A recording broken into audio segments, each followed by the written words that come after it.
The sky above was deep orange. Strange clouds moved slowly, shaped like ribbons of smoke. A sharp burning smell filled the air. Tom opened his eyes. His ship was broken. Pieces of metal were scattered all around the grassy field. Smoke rose from the engine, and sparks flew from a broken panel. Tom sat up and looked around. His leg hurt, but he could stand. He was alone. He had been part of a small repair crew heading to a mining base. But something went wrong. A system failure pulled the ship off course. Now, he was on a planet he didn't know, with no idea how far he was from help. The wind was warm. The grass was soft and blue, not green.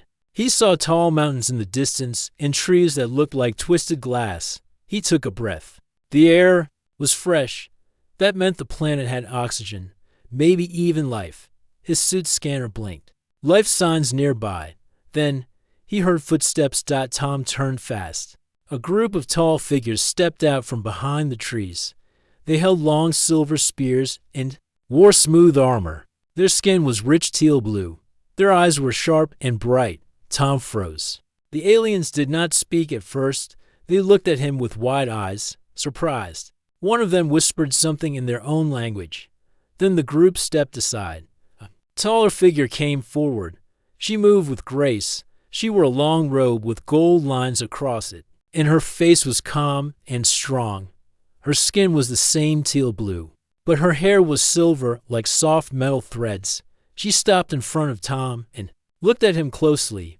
Then, slowly, the alien woman dropped to one knee. The guards behind her also knelt, their heads bowed low. Tom blinked. His mouth was dry. He didn't understand what was happening. The tall woman looked up at him. Her voice was soft, but it carried through the air. "You have returned," she said in perfect English. "The chosen flame has come back." Tom stared. "I don't understand," he said. "Who are you?" The woman stood. "I am Mira, Queen of the Vari. We have waited long for your return." "I think you've got the wrong person," Tom said, stepping back. "I'm not chosen. I'm just a repair worker. My name is Tom." The Queen tilted her head. "You fell from the sky in a burning star. Just as the prophecy said, you carry the mark. It will show itself." Tom looked at his hands. No mark, no symbol, only dirt and cuts. "I crashed." He said, "That's it. I'm not special. You will understand soon," Mira said. "Come, you are weak. Let us help you." Before Tom could protest, two guards gently stepped forward. They did not touch him, but waited for him to follow. With no better choice, Tom walked beside them. The Queen led the way. They walked through strange trees and along a wide path made of smooth white stone. Birds with bright wings flew above. The sky slowly darkened to purple. A large moon rose. Soon, they reached a tall city built into the side of a mountain. Towers of silver and glass stretched high, and soft lights glowed from crystal lamps. People gathered at the gates. When they saw Tom, they fell silent. Then, one by one, they knelt. Tom felt his heart beat faster. "Why are they doing this?" he asked. "They know your face," Mira said. "It has been carved in our temples for thousands of years." "That's not possible." "It is truth," she said. Inside the city, Tom was taken to a tall palace. The halls were wide, with walls of stone and metal. Strange symbols glowed gently. In the main chamber, Tom was given water and food. It tasted like fruit and bread. The Queen sat beside him. She did not force him to talk, but her eyes never left his face. Tom finally asked, "Why do you call me the chosen flame?" She answered, "Long ago, a star traveler came to our world. He saved us during the dark time. He said he would return in a body that looks like his, with a heart full of light. That was the prophecy. You are the first of his kind we have seen since then." "I don't know anything about that," Tom said. "I just fix broken machines. I don't even like stories." Mira smiled. The flame did not know his power at first either. "But the mark will reveal itself. You will see." Tom shook his head. "I think I just want to go home." "You may find that this is home," she said. That night, Tom lay on a soft bed made of smooth cloth and feathers. He stared at the ceiling. It glowed like a night sky. His thoughts were spinning. He had landed by accident. These people thought he was someone great, a savior, a legend. But he wasn't. He was just Tom, just a man from Earth who followed orders, fixed pipes, and stayed quiet. But still, he couldn't forget the way Mira looked at him. She didn't look like someone making a mistake. She looked like someone who knew. As sleep pulled him under, his hand began to feel warm. He didn't notice the soft red light starting to form on his palm. Tom woke up early. The room was quiet and soft light came through the crystal windows. He sat up and stretched. For a few seconds, he forgot where he was. Then he remembered the crash, the aliens, the Queen, and her words. He looked at his hand. The red light from the night before was gone, but something new was there. A faint mark had appeared on his palm. It looked like a circle with lines inside, almost like a flame. Tom rubbed it. It didn't hurt. It felt like part of his skin. Before he could think more, the door opened. A young alien boy entered. He had light teal skin and wore simple clothes. Queen Mira asks if you will join her. The boy said politely. Tom stood up. Yeah, okay, let's go. As they walked through the wide palace halls, Tom noticed more details, strange writing on the walls, glowing blue lines in the floor, and paintings of humans with alien warriors. One painting showed a human raising his hand, fire flowing from it, and behind him, aliens bowed. Tom stared at it. Who's that? The boy answered, the first flame. He came from the sky and saved us. You look like him. Tom said nothing. In the throne room, Queen Mira waited. She stood beside a tall table covered in ancient scrolls and crystal pieces. Good morning, Tom, she said gently. Did you sleep well? I guess so, he said.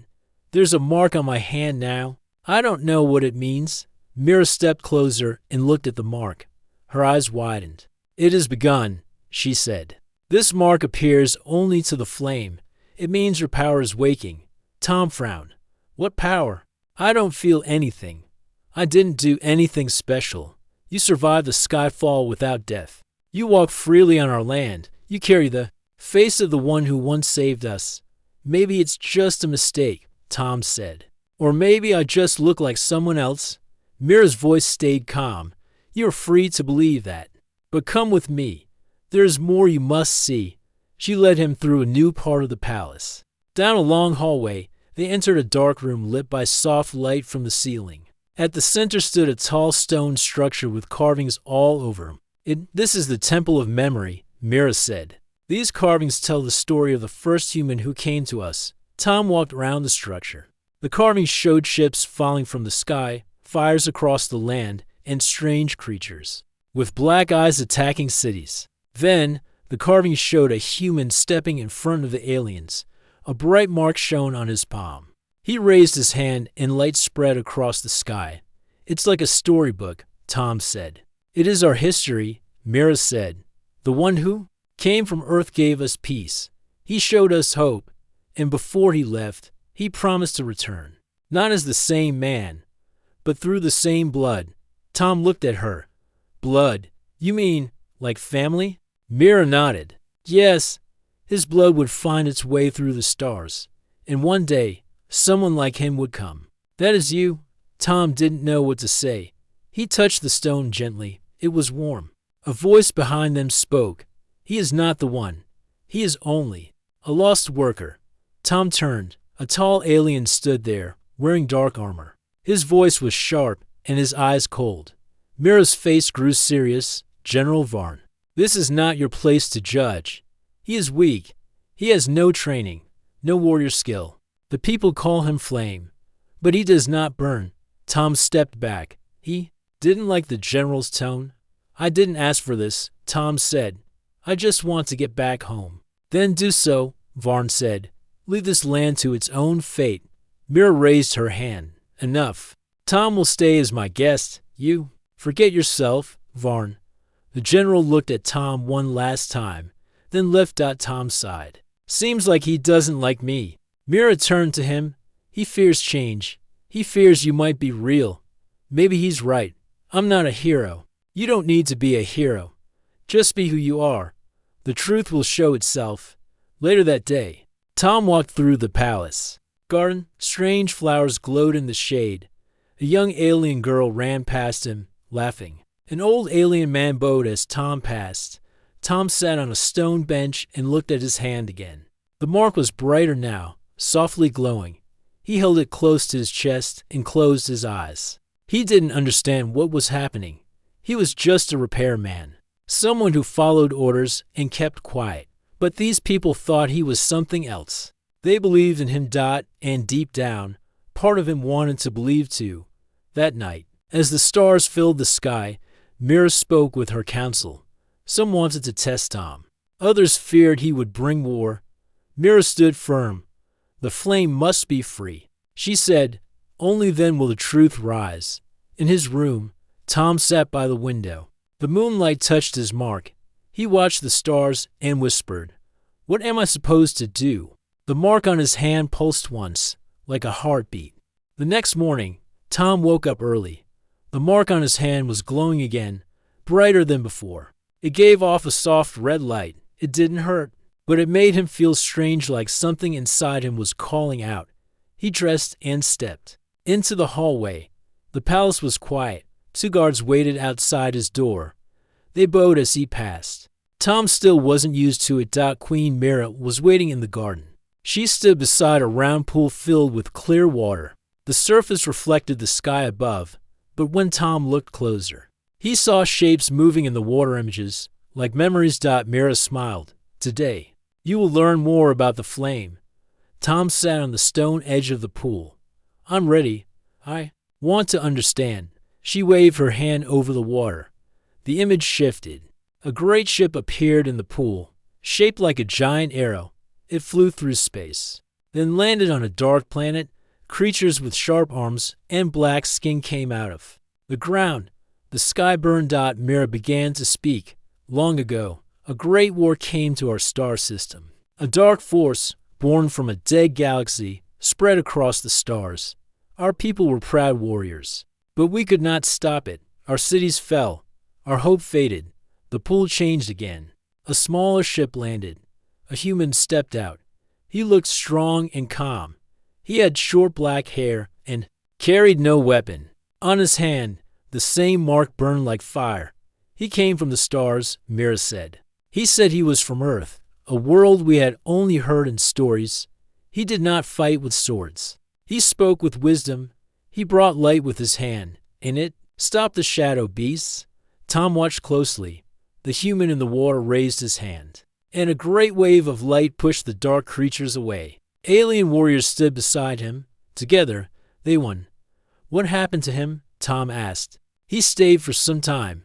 He helped us rebuild. Then he said his time was over. He placed a memory deep in our world and told us to wait.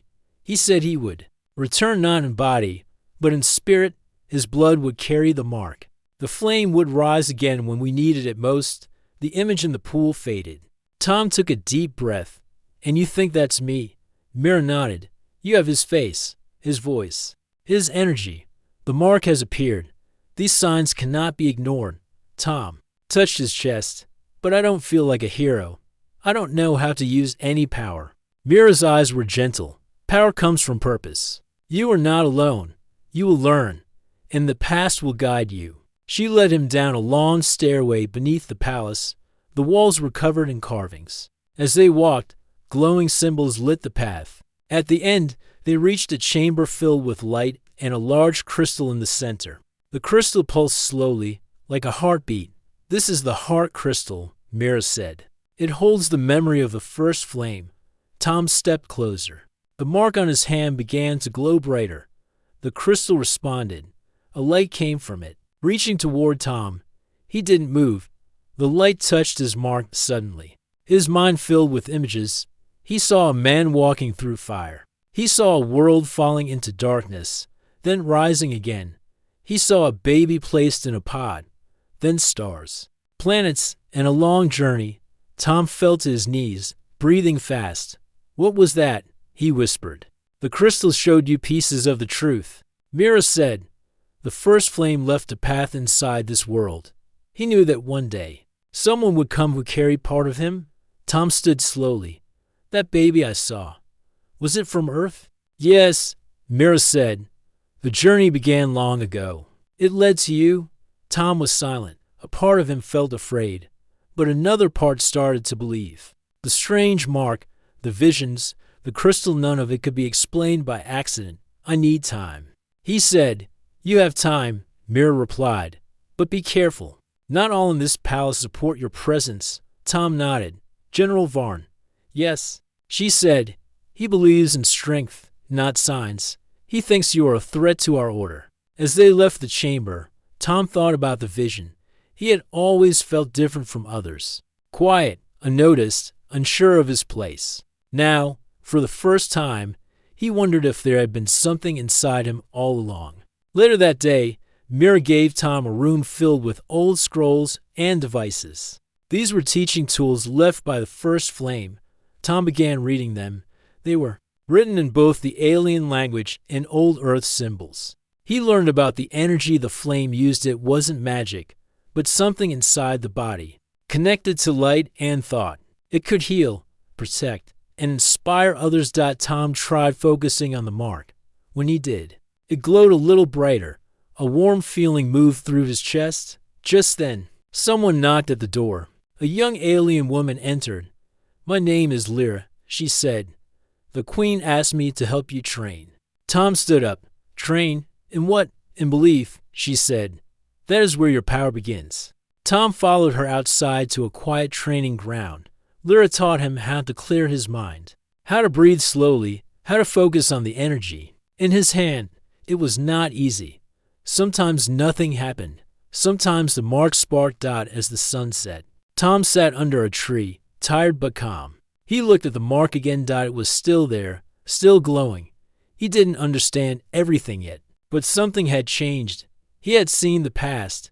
He had felt the crystal's light. And somewhere deep inside, he felt the first small flame of something new.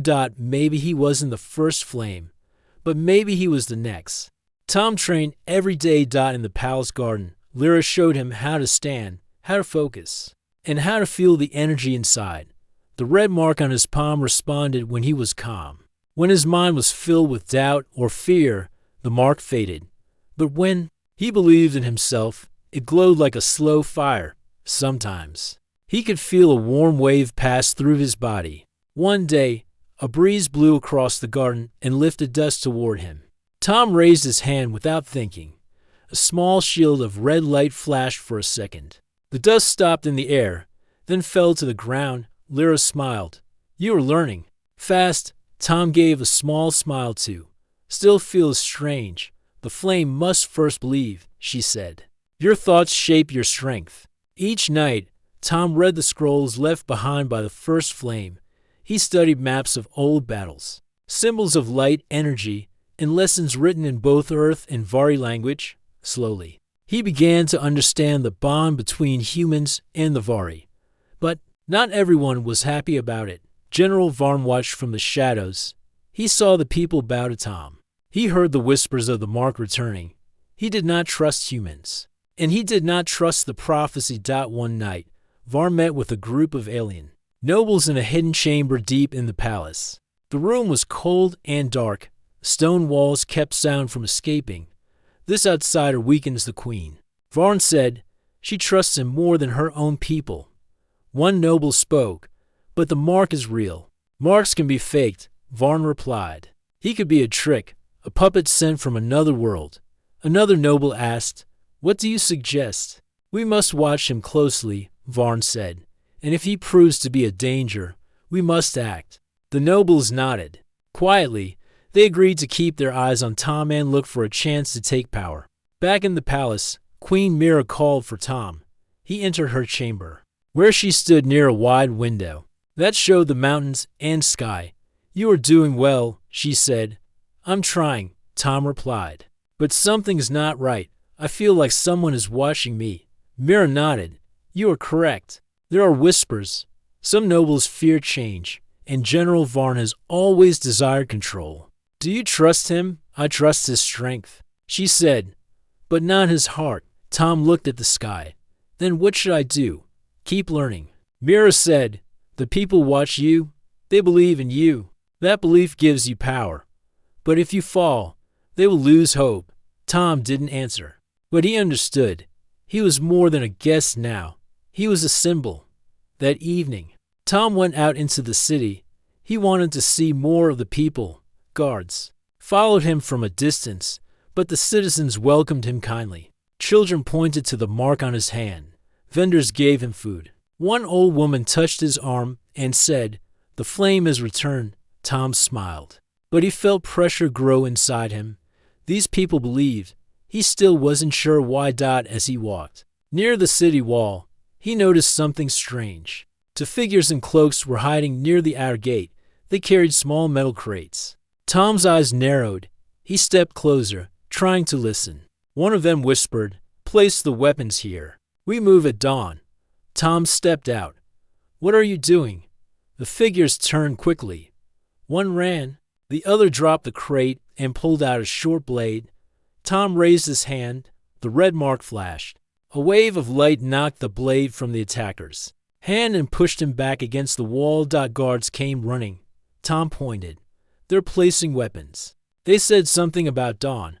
The guards took the attacker away and searched the crate. Inside were small bombs and strange tools enough to damage the gate from the inside. Mira arrived soon after. She looked at the crate, then at Tom. "You stopped an attack," she said.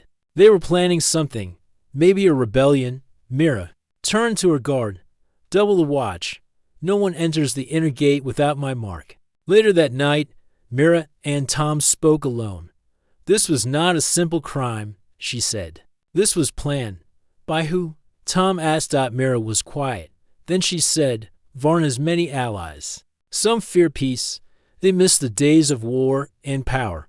Tom looked at the mark on his hand. "If they try again, I'll stop them." "You are not alone," Mira said. "But be careful. They will come again." In the shadows of the city, General Varn was not pleased. The attacker had failed. The crates had been found. The people now praised Tom even more. Varn clenched his fists. "This outsider must be removed," he said. One of his followers stepped forward. "How will you do it?" Varn smiled coldly. "Not with words, with action." In the days that followed, tension grew in the palace. Some guards now carried longer spears. Some nobles stopped attending meetings. Whispers filled the halls. Tom trained harder. He now knew how to focus his energy into a small shield. He could send out a pulse to stop attacks. He still had much to learn, but the mark responded faster. Lyra watched him one day and said, "You are no longer just learning. You are leading." Tom looked at her. Leading to what? She did not answer. That night, he sat by the window again. The stars were bright. He saw one star blink then vanish. He remembered the image from the crystal, a great darkness coming. From space. The real threat had not yet arrived, but the danger inside the palace was already moving. And Tom knew his real test was still ahead.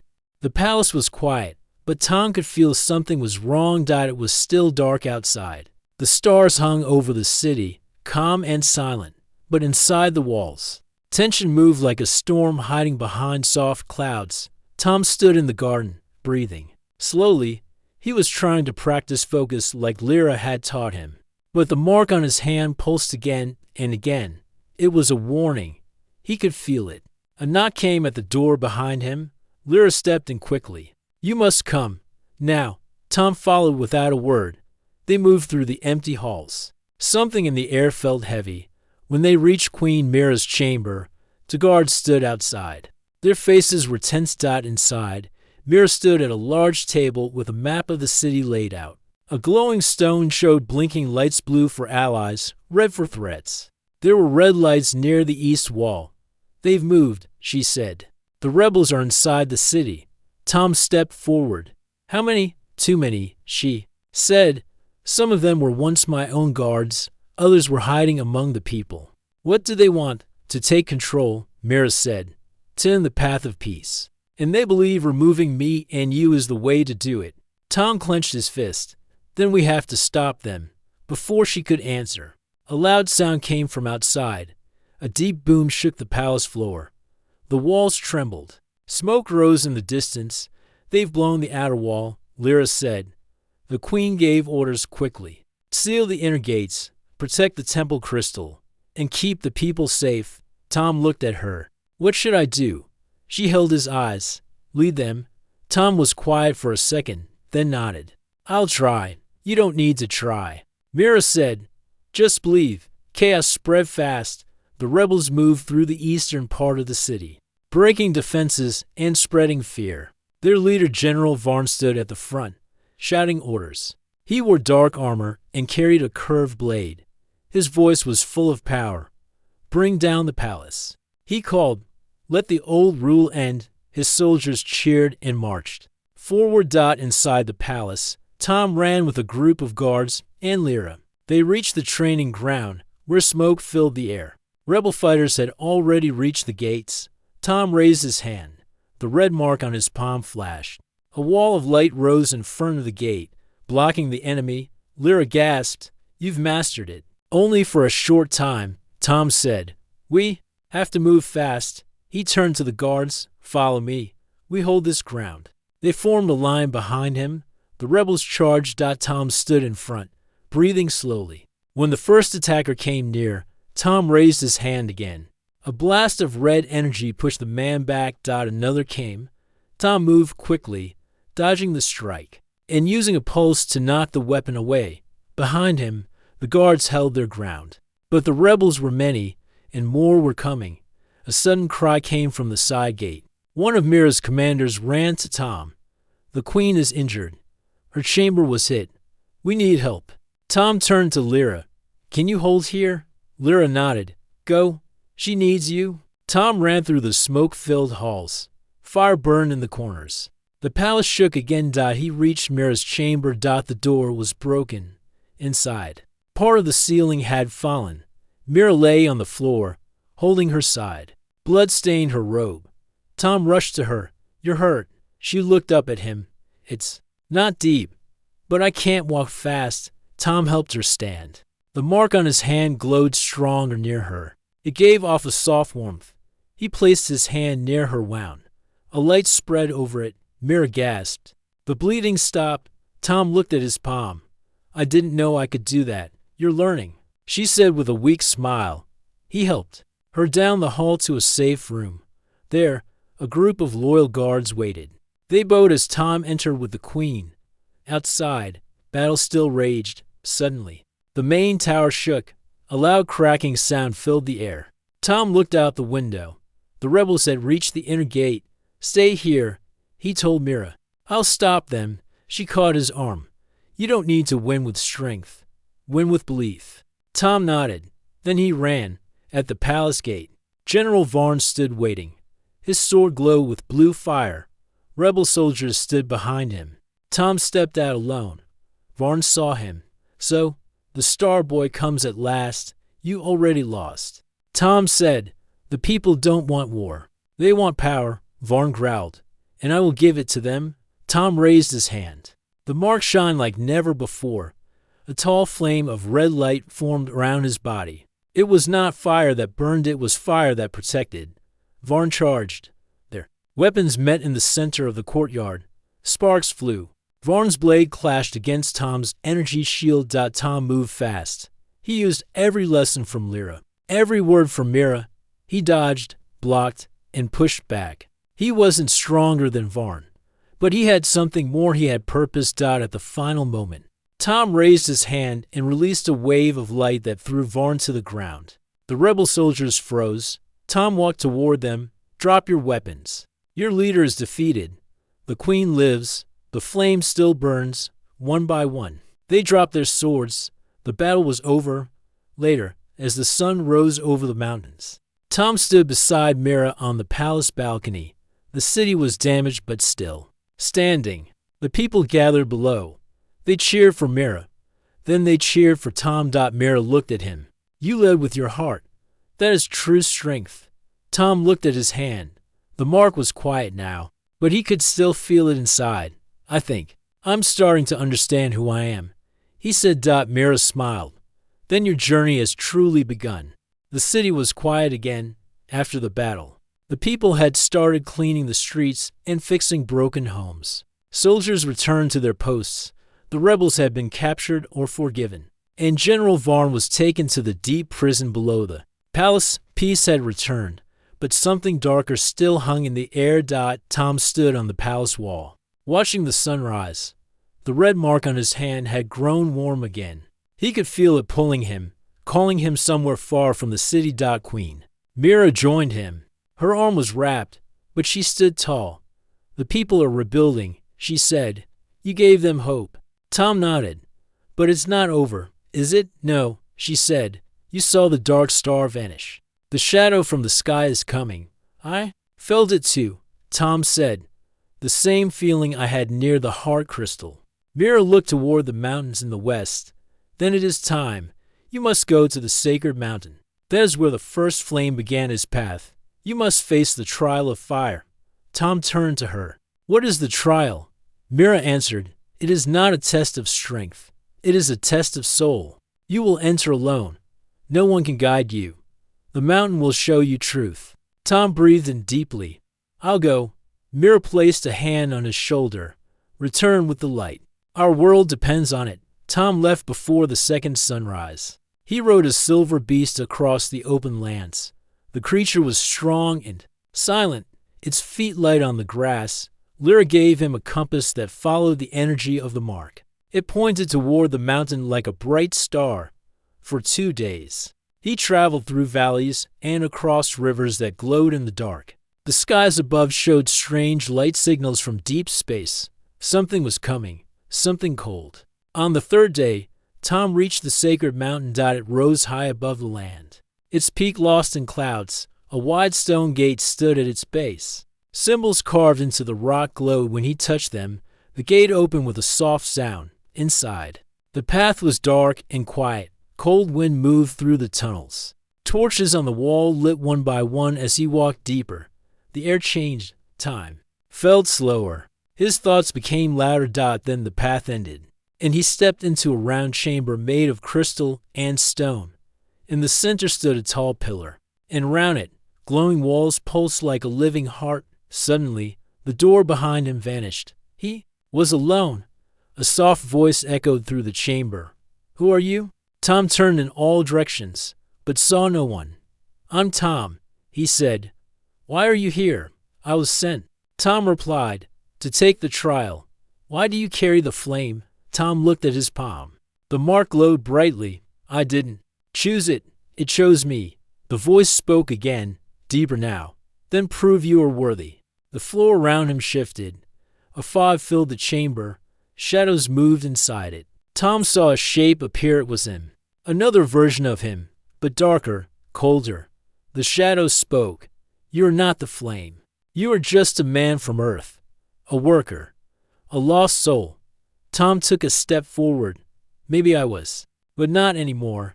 You are afraid, the shadow said. Afraid of failing. Afraid of being nothing. Tom nodded. Yes, I am afraid. But I still stand. I still move forward. The shadow ran toward him. Tom raised his hand. Light burst from the mark and struck the shadow, turning it into dust. The voice returned. The first trial is past. The fog faded. Tom stood alone once again. Then a new vision appeared. He saw Mira, Lyra, and the people of the city. But this time, they were crying. The city was in ruins. The skies were black. Ships fell from the sky like fire. Tom reached out. No, the voice whispered. This is what happens if you fail. If you run. Tom closed his eyes. I don't want to see this, but you must, said the voice. You must accept that saving others may cost you everything. Tom opened his eyes. Then I accept it. If I fall to save them, so be it. The vision faded. The voice said, the second trial is past. A beam of light fell from the top of the chamber. It touched the mark on Tom's palm. Suddenly, memories rushed into his mind. He saw the first flame, a human dressed in simple clothes, standing beside Queen Mira's ancestor. He saw stars breaking apart, black creatures rising in the flame, pushing them back with light born from deep belief. He saw the flame placing his hand on the heart crystal and whispering a message. That message echoed now in Tom's ears. When fear comes, do not run. When the path is dark, be the light. The flame is not fire, it is courage. Tears ran down Tom's face. The voice said, the final trial is past. The light grew stronger. The mark on Tom's palm changed. It was no longer red, it turned golden. He felt warmth fill his body, not burning, but comforting. His hands shook with new energy. His heart beat steady. The mountain accepted him. He was no longer just a man. He was the next flame. When Tom stepped out of the mountain, the sky above was dark. Strange ships floated far in the clouds, barely seen by the eye. He knew what they were. The shadows from the past had returned, but he was ready now. Tom climbed on his silver beast and rode back toward the city. He carried more than hope. He carried the light.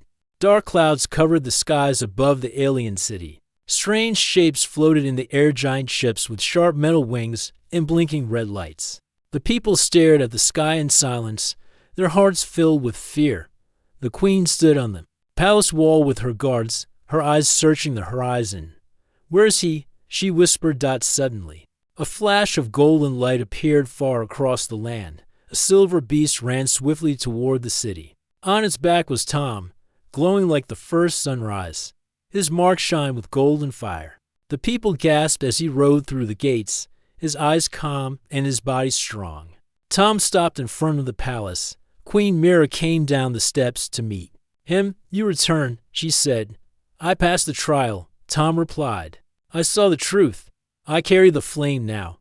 The queen bowed her head, not as a ruler, but as a friend. "Then we stand with you." Tom looked at the sky. The ships above were not from this world. He could feel the same dark energy he had seen in the mountain, cold, silent, and cruel. "They are not just enemies," Tom said. "They are the shadow that once tried to destroy this world." Mira nodded. "Long ago. They came from the dark between stars. The first flame pushed them back. Now they have returned." Tom looked at the people gathered in the square. "We must prepare. We fight not for victory alone. We fight for hope." In the next few hours, the city changed. Tom worked with the alien warriors to build defenses. He taught them how to use the energy of the heart crystal to power shields. Lyra brought a map of the enemy's ships, showing their weak points. Tom walked among the people, not as a hero, but as one of them. He helped carry weapons. He helped a child fix his broken cart. He listened when an old alien woman cried and told him stories of the First War. The people began to believe. At night, the sky turned fully black. The ships opened, and small fighters flew down like birds of steel. The final battle had begun. Tom stood at the front gate with the queen and her guards. His hand glowed, lighting the ground around him. The first enemy ships landed outside the city wall. Strange dark figures stepped out. Their bodies were tall and thin. Their skin looked like stone. Their eyes had no light. One of them spoke in a cold voice. "The flame is gone. This world belongs to us." Tom stepped forward. "The flame lives, and this world is not yours." The creature raised a weapon, but before it could fire, Tom lifted his hand. A wave of golden energy spread out. The enemy was thrown back. The battle began. Explosions lit the sky. Alien warriors fought with blades and energy spears. The Dark Ones moved fast, but Tom was faster. He moved like wind and fire, blocking attacks with light from his hand. The queen fought beside him, her sword shining with crystal power. The people of the city stood strong. They had no fear now. They had seen the flame rise. Tom climbed the palace tower and looked at the largest ship above.